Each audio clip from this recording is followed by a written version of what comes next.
Salut. Voilà, je reviens pour vous faire une vidéo. Je sais pas trop comment elle a commencé. Je sais pas si c'est bien utile non plus. Je sais même pas si je la publierai en fait. Mais je ressens le besoin de vous parler en fait, tout simplement. Je vais essayer de pas pleurer. Du coup, je voulais d'abord commencer par m'excuser de ne pas être là, d'être absente depuis plus d'1 mois maintenant, je crois. Je crois que ma dernière vidéo, enfin pour vous, je crois pas que ça fasse 1 mois, mais moi ça fait bien plus d'1 mois que je n'ai pas tourné. J'avais pas la foi de tourner, et vous allez comprendre pourquoi dans cette vidéo. Bon, tout d'abord, j'ai mon PC qui m'a lâché, mais ça c'est pas très grave, c'est que matériel. J'ai mon PC qui m'a lâché, donc pour les montages et tout, je savais pas trop comment faire. Donc bah voilà, j'ai trouvé par ma tablette en fait, enfin par portable et par ma tablette. Donc ça c'est plus un souci, c'est juste que les montages ne seront plus aussi travaillés. Et je pense que vous comprendrez pourquoi. C'est juste le temps que je le fasse réparer, et il est un peu HS, voilà. Et la deuxième raison de mon absence, c'est parce qu'en fait, pour certaines, vous êtes déjà au courant. Pas pour toutes. J'ai sur les commentaires que je vous répondais, parce que ça, j'y mets toujours un point d'honneur à vous répondre.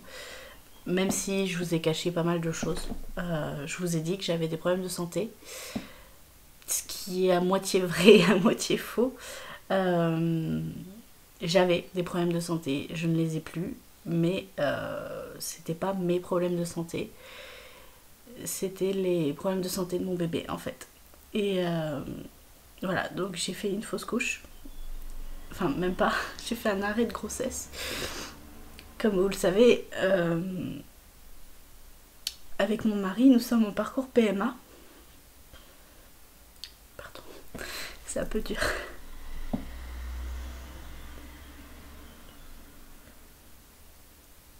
Je vais aller prendre ma mouchoir.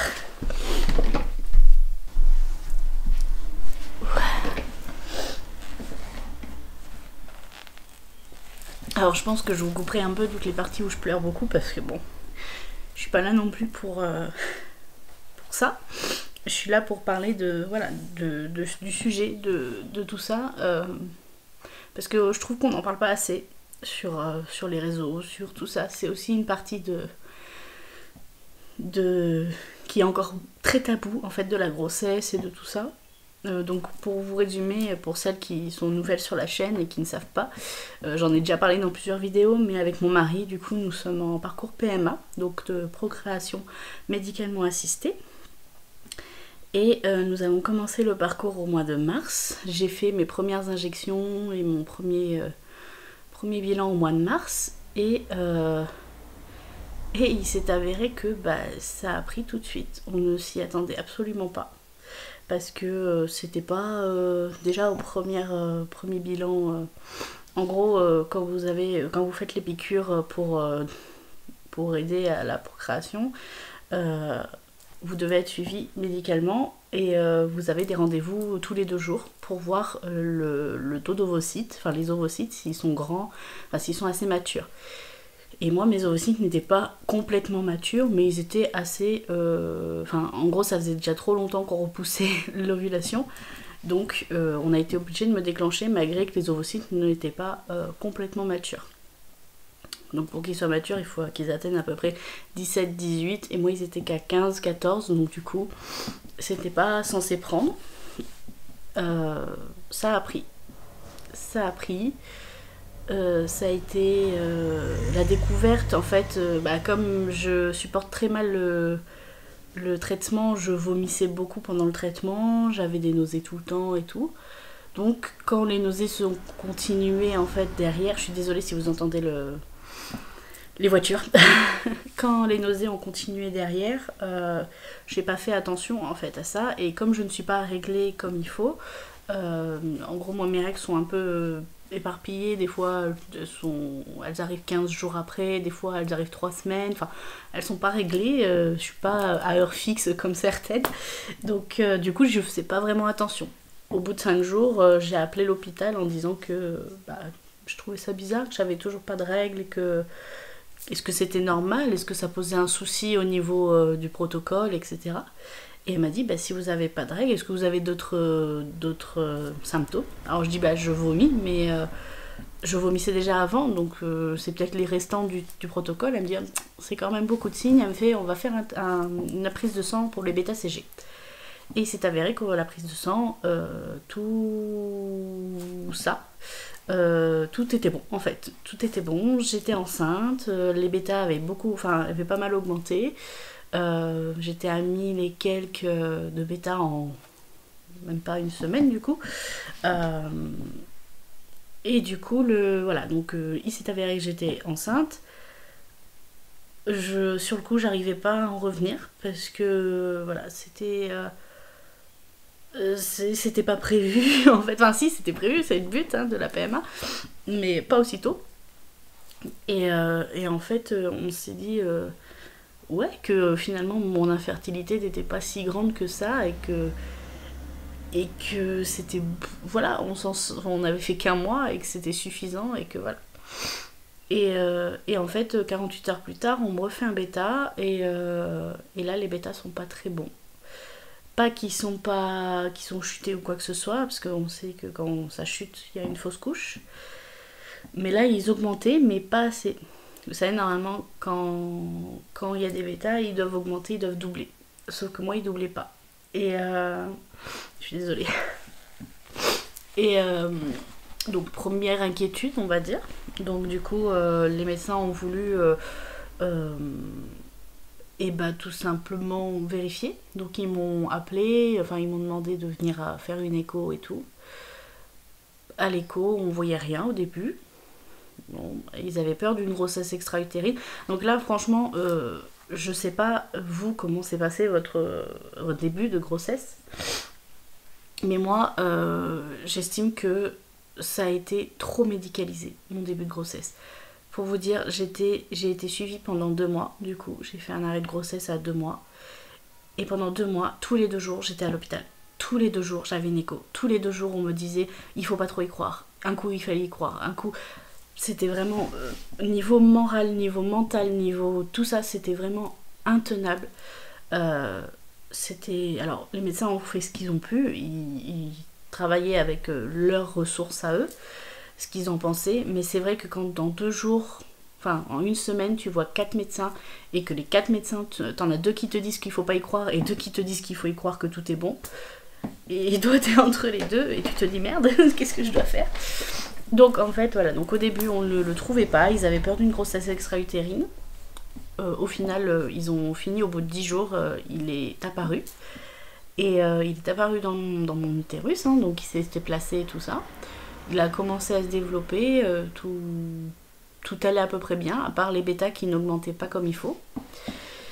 Donc bon, après j'étais dans la fourchette, mais la fourchette basse des bêtas, donc c'était pas... Voilà, les médecins savaient pas trop quoi dire sur mon cas. Et en fait, au bout d'un moment, on a laissé traîner en voyant que... Enfin, pas traîner, c'est pas ce que je veux dire, mais je veux dire, on a repoussé l'échéance en espérant que quelque chose... Enfin, que ça se développe, quelque chose se passe. Donc autant vous dire que je n'étais pas bien, clairement. En plus j'avais un début de grossesse très compliqué, je vomissais tout le temps, toutes les 15... Enfin, j'ai dû vomir 15 fois par jour, je vomissais tellement que j'en vomissais du sang. Donc c'était pas bon non plus, c'était très compliqué. C'est pour ça que j'étais pas très présente, que ce soit sur la chaîne ou sur les réseaux ou quoi que ce soit. Là, maintenant, je vais revenir petit à petit. C'est compliqué, clairement. J'ai des hauts, j'ai des bas. Je suis en pleine période de perte d'hormones. Enfin, je sais pas trop comment on dit ça, mais... Parce qu'en fait, voilà, en gros, c'était le vendredi 13 mai. Après, on y croit ou on n'y croit pas, mais voilà. Le vendredi 13 mai, du coup, on m'a annoncé que le cœur du bébé ne s'était pas développé. Donc, alors, chacun croira ce qu'il veut. Certains m'ont dit que comme il n'y avait pas de cœur, il n'était pas en vie. Pour moi, il était attendu, il était là. Je pense que pour les femmes, c'est différent. Même si certaines relativisent, évidemment. Mais enfin bref, donc le cœur s'est pas développé à la date prévue. Donc on m'avait dit... Alors c'était une semaine avant le 13. Et on m'avait dit on vous redonne un rendez-vous le 13 pour voir si on lui laisse encore en gros une semaine. Et s'il se développe pas, on mettra fin à la grossesse. Et le pire dans ces cas-là, c'est que on espère en fait. On espère que ça va, que ça aille.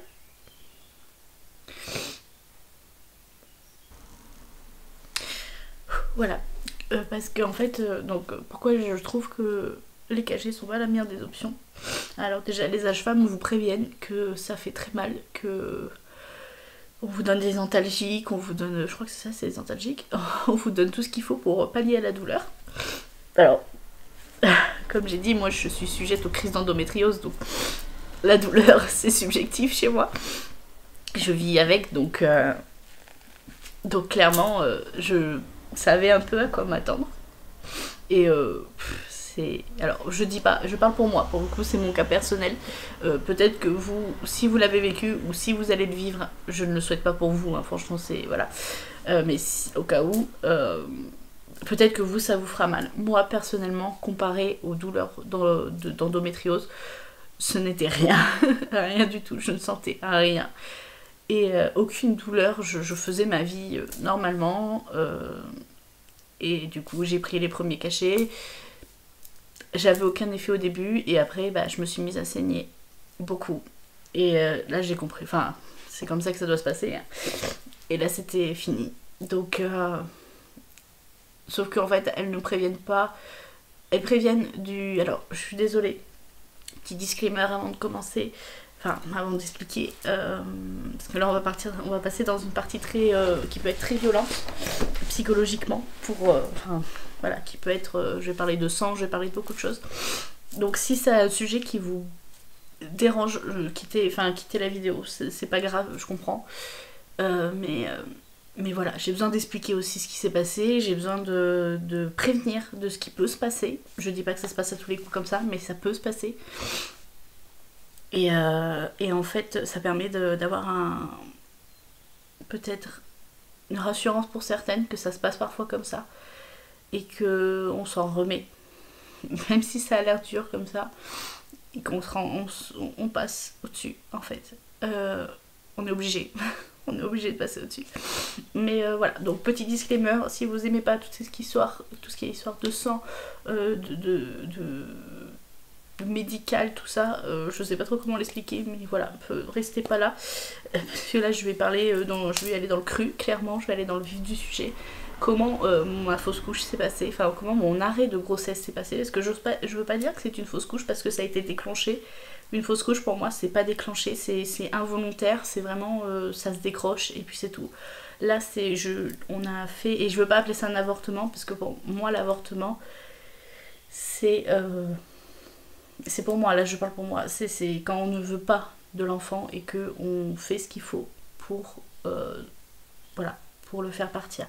Sauf que moi c'est ni l'un ni l'autre, c'est clairement un arrêt de grossesse, une interruption de grossesse. Et ouais, ça c'est comme, pour le coup ça marche aussi pour celles qui veulent avorter, parce que ça se passe comme ça aussi. En gros, voilà, vous prenez les cachets, les saignements vont se déclencher, forcément, c'est le début. Après, normalement, vous êtes censé avoir des crampes.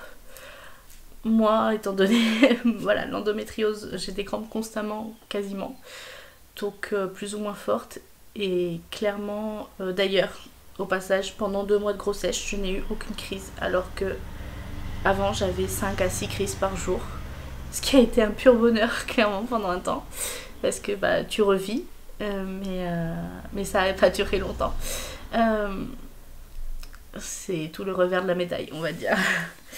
Donc voilà, donc du coup, donc je me suis mise à saigner et bah tu attends. En fait, tu peux rien faire d'autre.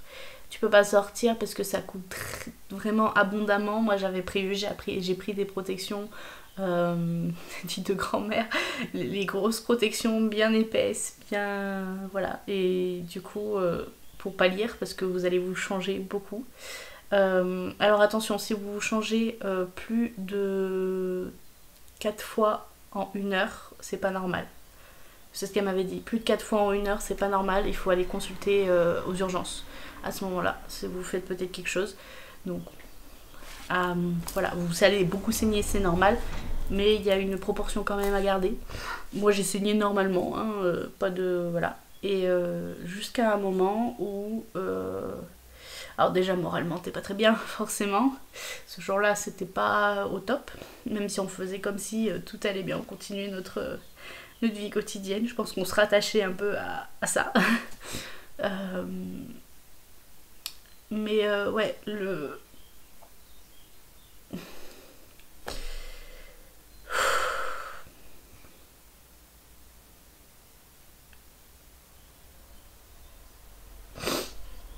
donc oui, du coup, donc en fait, au bout d'un moment, j'ai vraiment senti une crampe, plus une contraction en fait, vraiment une très grosse contraction, et j'ai senti énormément de sang tomber à ce moment-là.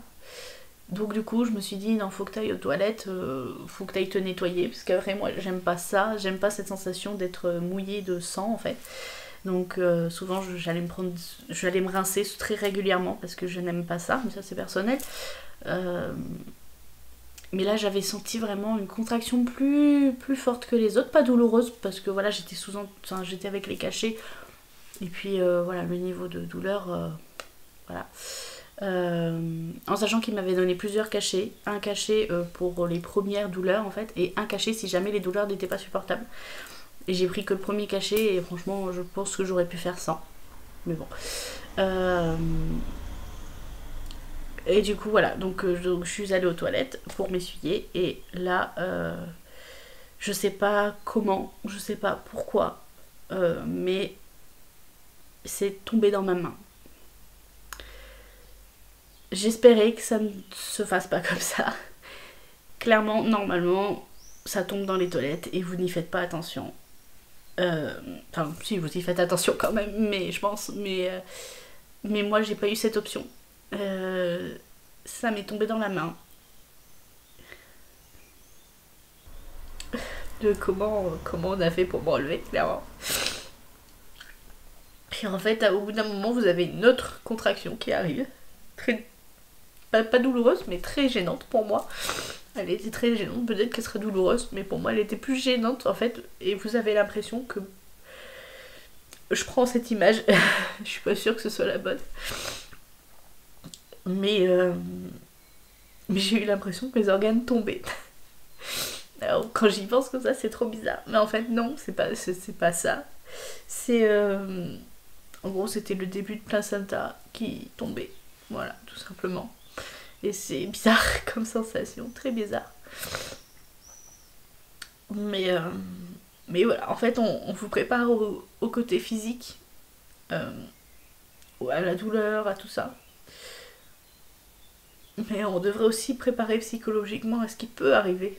Parce que la douleur fait pas tout. Alors après, on m'a proposé si j'avais besoin d'un psychologue, tout ça. Pour le moment, non. J'ai dit que je voulais pas. Et, et en vrai, dans la vie quotidienne, ça va. Évidemment, j'étais au débat parce que il y a la chute hormone, on m'avait prévenu. Et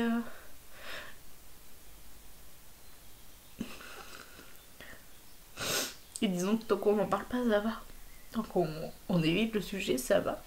Même si bah, au début, tu peux pas éviter le sujet. Parce que t'as l'entourage qui, même si on n'avait pas prévenu tout le monde, la nouvelle s'est propagée forcément. Donc l'entourage veut être là pour rassurer un petit peu. Voilà, on entend des phrases qu'on n'a pas forcément envie d'entendre, mais nous on a relativisé en se disant que voilà, c'était pour nous rassurer, voilà, pour nous faire un peu de bien, on va dire. Là ça fait 3 semaines maintenant, un peu plus de 3 semaines. Ouais, demain ça fera un mois. Ouais, demain ça fera un mois à peu près. Je sais même plus. J'ai perdu un peu la notion du temps, je dois l'avouer. Mais ouais, voilà. D'ailleurs, au passage, si vous êtes en parcours PMA que ça arrive, on peut pas reprendre la PMA de suite, je vous le dis. Parce que aux urgences, ils ont été incapables de me dire. Alors ça peut faire paraître un peu bizarre de penser de suite à reprendre la PMA après avoir vécu ça. On en a beaucoup discuté avec mon mari et on veut pas rester sur un échec. Je pense que ça peut se comprendre aussi. Et voilà, on voulait passer à autre chose. On voulait vite passer à autre chose.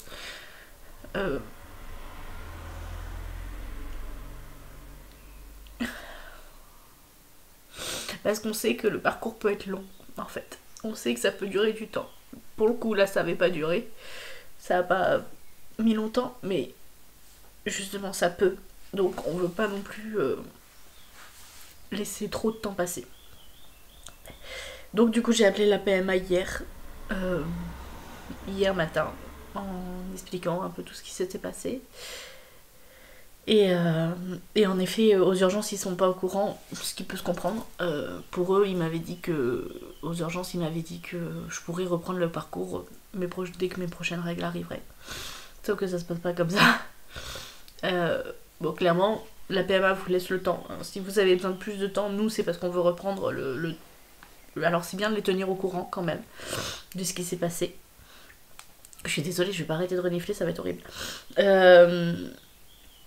Ouais, que voilà, si vous avez besoin de plus de temps, il n'y a pas de souci. Enfin, nous, pour le coup, notre PMA nous a dit qu'il n'y avait pas de souci, que si on voulait prendre tout l'été, même plus, voilà, tant qu'on avait besoin, il n'y avait pas de souci, qu'on reprendrait le parcours quand je me sentirais prête. Et en fait, moi, je leur ai dit non, je veux pas attendre, je veux reprendre le parcours le plus tôt possible. Déjà pour passer cet échec. Et parce que voilà, je veux pas. J'ai 27 ans et je veux pas attendre trop longtemps non plus. Au cas où que ça se passe pas bien, clairement. Voilà. Et du coup, voilà, pour vous dire que on ne peut pas reprendre de suite dès les premières règles arrivées. On doit attendre au minimum 2 cycles. Donc ça veut dire un premier cycle de règles qui passe et vous pouvez, si vous le souhaitez, reprendre dès le 2e cycle.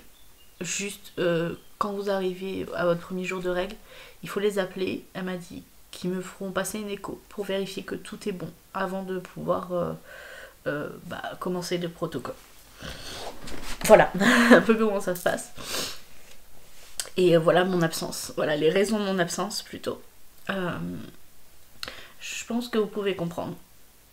Je pense que vous êtes une communauté géniale, donc je sais que vous allez comprendre. En plus, vous êtes majoritairement des femmes, donc pas que je dénigre les messieurs. Hein. Mon mari l'a vécu très mal aussi, à sa manière. C'est une perte pour les deux. Et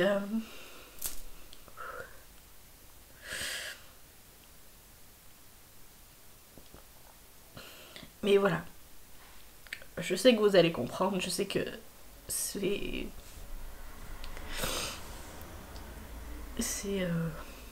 voilà, en fait, je pouvais pas tourner des vidéos et vous faire croire que je suis joyeuse, alors que je l'étais pas.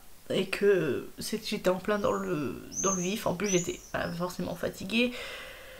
Voilà, les allers-retours à l'hôpital, c'est des heures d'attente, des heures dans le stress, dans l'angoisse et tout. Donc, c'était pas au beau fixe, quoi. Puis, pour vous tourner quoi en vrai, parce que j'ai rien cousu du coup pendant 2 mois. J'avais rien de particulier à faire. Le paradoxe, c'est que j'ai une amie proche qui est aussi enceinte. On était enceinte à 1 mois d'écart. Et bon, elle, sa grossesse se passe bien. Touche du singe que tout se passe bien pour elle. Surtout au vu de son vécu à elle. Voilà. Ses difficultés à elle. Mais du coup, par rapport à mon travail, ma boutique et tout ça, elle m'a passé commande quand ça allait bien. Et voilà, va falloir que je coud des choses pour la petite. Et je suis à la fois contente de le faire parce que bah, je suis contente et honorée qu'elle me donne cette pas responsabilité, mais cette chance de pouvoir lui coudre plein de choses. Et à la fois, je sais pas si j'en suis capable. Je sais pas si vous voyez ce que je veux dire. Mais j'en ai envie en fait, j'ai envie de les coudre et en même temps j'en ai pas envie. C'est le paradoxe un peu actuellement. Après, elle est qu'au début de grossesse, donc j'ai le temps. Je me dis que j'ai encore 6 mois avant l'arrivée du bébé, donc j'ai le temps de me remettre, j'ai le temps, beaucoup de choses peuvent se passer en 6 mois. Donc voilà, c'est un peu tout ce que je voulais vous dire. Cette vidéo est plus longue que ce que j'aurais cru. Mais je pense qu'en coupant toutes les parties où je pleure, ça ira déjà mieux. Après voilà, on continue d'avancer clairement. Puis il n'y a pas le choix. C'est pas une fin. Enfin, je sais pas si c'est le bon mot, mais c'est un départ, un faux départ, on va dire. C'est un faux départ. Et maintenant, il faut se relever et reprendre la course. Donc voilà, on s'est dit aussi, après c'est peut-être pour nous rassurer, mais on s'est dit que bah, si c'était terminé maintenant, c'est parce que peut-être qu'il avait des problèmes de santé, peut-être que voilà, s'il avait été mené à terme, ça aurait pas été bien, ou enfin qu'il aurait pas été en bonne santé, ou qu'avec des problèmes, et c'est clairement pas ce qu'on souhaite pour un enfant. Donc au-delà que pour nous, hein, je parle de lui, hein, pas de nous en soi, les parents, bah, s'il arrivait avec des problèmes de santé, on ferait avec. On ferait tout pour qu'il se sente bien. Mais voilà, je voulais juste apporter ma pierre à l'édifice, on va dire, à ce... je sais pas trop comment le dire. À ce tabou, tout simplement, à ce tabou qui est autour de la grossesse, des fausses couches et tout, dont on parle très peu. On commence à de plus en plus en parler, clairement, et c'est bien, parce qu'il faut être averti de ce genre de choses. Parce que même en étant avertie, moi j'étais plutôt renseignée sur le sujet, et même en étant avertie, c'est une épreuve à passer, clairement. Et si on peut éviter de la passer seule, c'est mieux. Voilà. Maintenant, on va arrêter de faire des vidéos peu joyeuses comme celle-ci. Mais ça me permet, en fait, certaines vont peut-être se dire que cette vidéo n'a rien à faire sur ma chaîne, étant donné que c'est une chaîne couture, mais en même temps, elle est primordiale parce que je ne peux pas vous le cacher. Je ne peux pas vous cacher que ouais, je suis pas forcément d'humeur, je suis pas forcément présente, je suis pas forcément en phase avec mon corps non plus, parce que mon corps a un petit peu changé et que voilà, il me faut du temps et que ça a bouleversé beaucoup de monde, y compris ma chienne qui est là, parce que elle aussi a vécu des choses qui n'étaient pas très cool pendant ma grossesse, parce qu'elle a senti tout, elle a tout senti.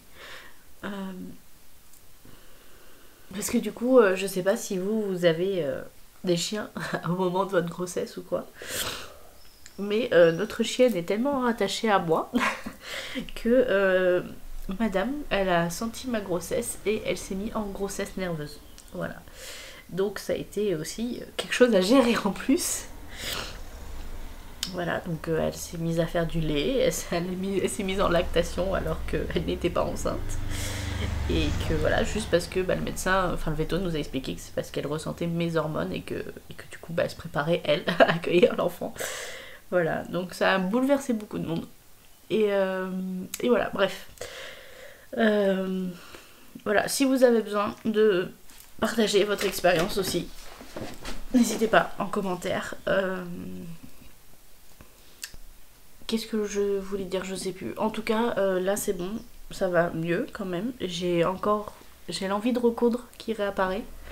Donc ça présage du bon pour vous, on va dire. Je me suis aussi pas mal lancée dans le patronage et tout ça. Comme vous savez, je n'abandonne pas mon deuxième rêve de faire des patrons.